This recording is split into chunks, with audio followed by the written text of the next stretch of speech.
सारा रा रा रा रा रा रा रा रा रा जोगीरा सारा रा रा भाई बाबा पागलानी बाबा सारा रा रा जोगीरा सारा रा रा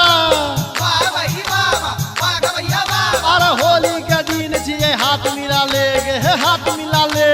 वाह भाई वाह भाई वाह होली के दिन छिए हाथ मिला ले अब फगुआ के पावन में रंग खेला ले फिर देख देख रे होली है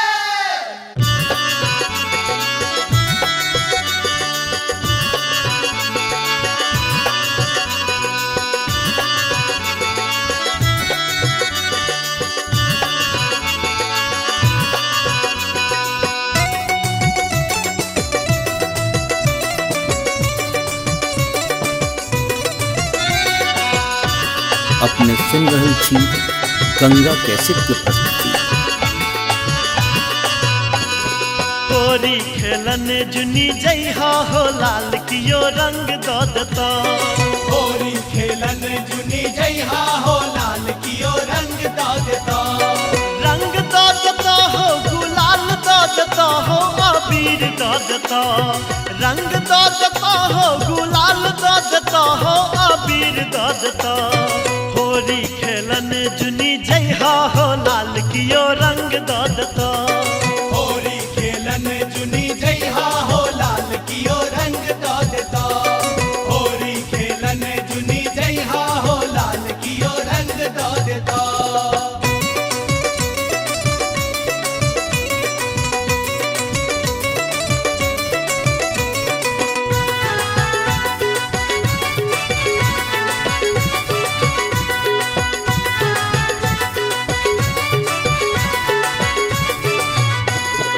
अवध के नारी सब बड़ा रंग रसिया बड़ा रंग रसिया हो बड़ा रंग रसिया अवध के नारी सब बड़ा रंग रसिया बड़ा रंग रसिया हा बड़ा रंग रसिया झुमका पहना कर नचता हो लाल कियो रंग दो देता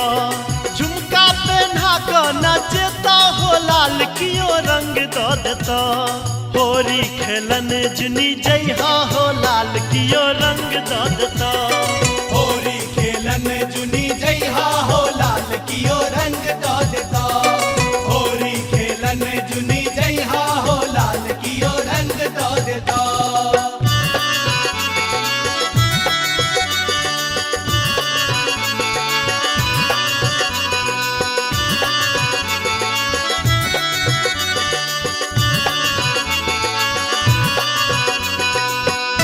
अपने सुन रहल छी गंगा कैसेट के प्रस्तुति।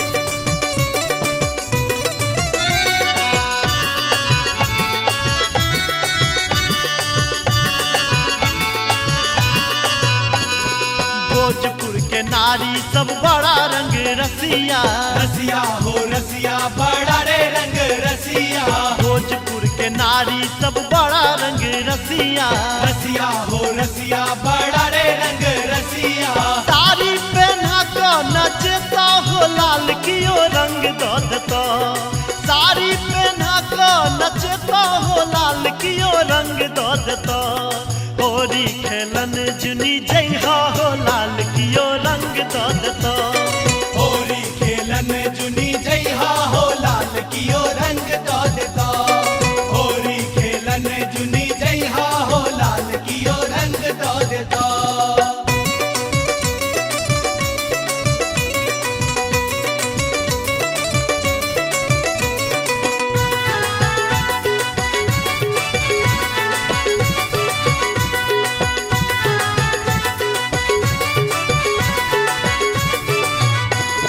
मिथिला नगरिया सी नहिया के धरती नैया के धरती सी नैया के धरती मिथिला नगरिया सी नहिया के धरती नैया के धरती सी नैया के धरती डंफा बजा कर नचता हो लाल कियो रंग दो देता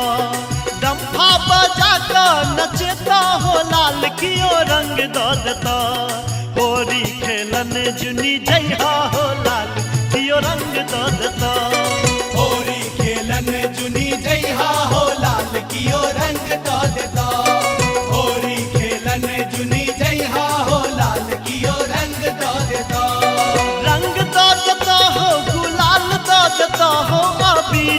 देता, रंग दो देता हो, गुलाल दो देता हो, अबीर दो देता। होली खेलन जुनी जइहा हो, लाल कियो रंग दो देता। होरी खेलन जुनी जइहा हो, लाल कियो रंग दो देता। होरी खेलन जुनी जइहा हो, लाल कियो रंग दो देता। होरी खेलन जुनी जइहा हो, लाल कियो रंग दो देता। होरी खेलन जुनी जइहा हो, लाल कियो रंग दो देता।